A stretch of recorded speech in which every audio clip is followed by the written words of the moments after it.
Bueno, pues ahí está. Al inicio de este espacio ya le informaba sobre sobre esta encuesta del INEGI en torno a la percepción de inseguridad en México, que bajó pues ligeramente 3% con base en esta encuesta nacional de seguridad pública urbana que hace el INEGI. Sin embargo, la mayoría de los mexicanos continúan sintiéndose inseguros en los lugares donde radican, donde viven, donde van a trabajar.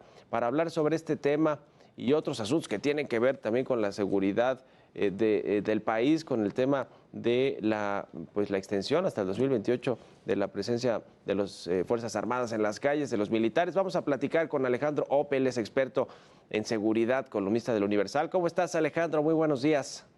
¿Qué tal, Mario? Buenos días al auditorio. Muchas gracias como siempre, por platicar con nosotros. Pues de entrada preguntarte esta ligera disminución, o quizá no tan ligera, de 3% en la percepción de inseguridad, según esta encuesta nacional que entrega el INEGI. ¿Qué refleja en realidad? O sea, ¿sí hay una percepción menor o tiene que ver algo ahí también con la metodología? ¿Cómo lo ves tú? Mira, déjame dar un poco de contexto. Esta es una encuesta que se levanta no en todo el país, sino en 75 núcleos urbanos, incluyendo, si se incluyen las alcaldías de la Ciudad de México, es 90 espacios de núcleos urbanos. Esto lo que muestra sí, algunas mejorías en algunos centros urbanos de la percepción de seguridad, y un deterioro en otras, ¿no? No hay mucho, déjame poner, si haces la comparación contra junio, entonces sí hay una caída de 3 puntos porcentuales. Uh-huh. Si es la comparación septiembre, no hay ningún movimiento. Uh-huh. Entonces, después son movimientos estacionales, cae casi siempre en septiembre. Yo te apostaría que va a subir en diciembre, cuando tengamos la siguiente medición, ¿no? Bueno, que conoceremos en enero. Yo creo que el dato básico es que estamos más o menos en el mismo punto que al momento de la pandemia, ¿no? Hay una caída muy importante al momento de la pandemia, desde como 73, 75% a 68, 66%, y nos hemos mantenido desde más o menos mediados de 2020 a la fecha en este rango de 2/3 partes.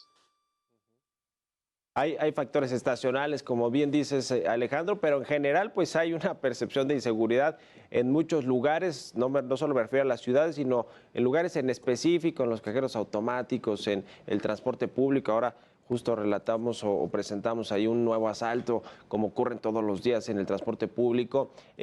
¿Cómo ves, digamos, todo este asunto? Porque finalmente los dichos recientes del secretario de Gobernación, Adán Augusto López, en torno a los estados donde hay mucha violencia y donde pues los cárteles del crimen organizado campean, creo que usó esa palabra el secretario de Gobernación, a sus anchas en estos territorios, incluidos algunos de Morena, algunos del Movimiento Ciudadano, del PAN.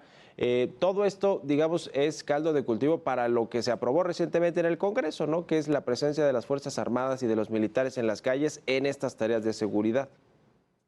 Sí, digamos, lo trágico de esa decisión es que no atiende ninguno de los problemas de fondo del sistema de seguridad y justicia, ¿no? Yo te diría, hay 3 grandes problemas estructurales de nuestro sistema. Primero es que muy pocos delitos se denuncian. Son 94% de los delitos no se denuncian. De los delitos que se denuncian, muy pocos se investigan. Y de los delitos que se investigan, muy pocos se procesan adecuadamente en el sistema de justicia penal. Nada de eso se resuelve teniendo bots en el terreno. Nada de eso se resuelve teniendo militares siendo rodines en espacios urbanos. Uno de los datos que no le gusta dar al secretario de Gobernación, pero bueno, que vale la pena contrastar, es que la Guardia Nacional puso a disposición del Ministerio Público en 2021 8,500 personas. La Fuerza Civil de Nuevo León puso a disposición del Ministerio Público a 6,000 personas, solo en Nuevo León. Sí. Entonces, la Guardia Nacional hace rondines, casi 99% de sus detenciones son en flagrancia. Prácticamente no hace investigación, la investigación que hace no concluye en detenciones, y puestas a disposición del Ministerio Público. Entonces, su impacto en la incidencia delictiva yo creo que es muy cercano a cero. Digo, y de hecho no hay ninguna evidencia de que a más despliegue o de la Guardia Nacional o de las Fuerzas Armadas en un espacio determinado siga una disminución sostenida en la incidencia delictiva y más en este tipo de incidencia delictiva, como lo que acabas de mostrar en el video, como robo a transporte público, robo a transeúnte, etcétera. Ahora que mencionabas el tema de Nuevo León, Alejandro, pues de alguna manera también los dichos del secretario de Gobernación con respecto a ciertos estados, incluido Nuevo León, y la respuesta del gobernador de Samuel García, al decir que pues la policía que tienen ahí es la más eficiente y funciona bien. El secretario justo se quejaba de que no funcionaba, pero por lo que tú nos dices, por lo menos sí hay datos que se refuerzan la hipótesis de que sí está funcionando algo, están haciendo mejor en Mira, Monterrey, ¿no? En Nuevo León. esta descripción de la fuerza civil que hizo el secretario de Gobernación no tiene ningún contacto con la realidad. No es cierto que estén cuidando a los otros.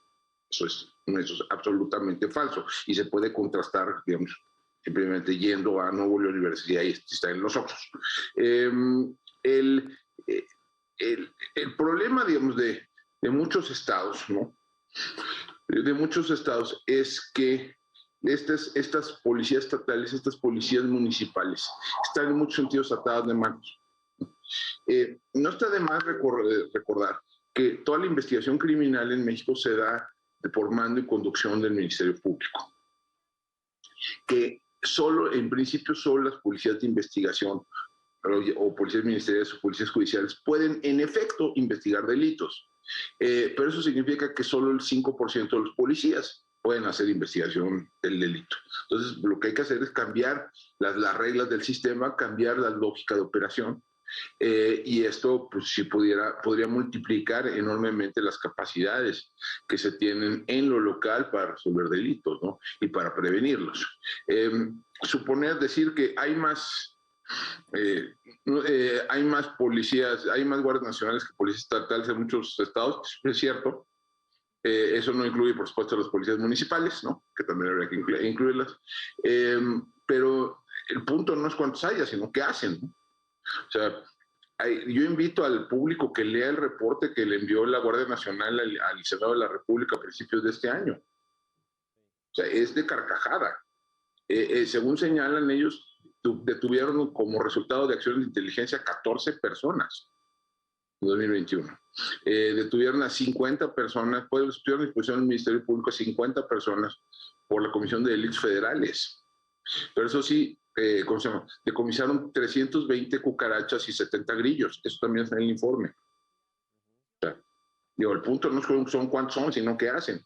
Sí, sí. Hoy va la secretaria de Seguridad Ciudadana, Rosicela Rodríguez, al Congreso de la Unión, acompañado tal vez de los secretarios de Marina y de la Defensa Nacional, aunque no van a hablar ellos, no les van a preguntar sobre los hackeos y sobre la estrategia de seguridad, pero pues irá seguramente a escuchar de la oposición lo mismo, ¿no? Que estamos en el sexenio más violento, que los homicidios dolosos, como se quiera leer esta cifra, pero sin duda alguna estamos en un problema de seguridad, una coyuntura muy importante. ¿Qué crees que va a suceder con eso? Y también con el cambio, pues no de estrategia, pero pues de mando en términos de la Guardia Nacional.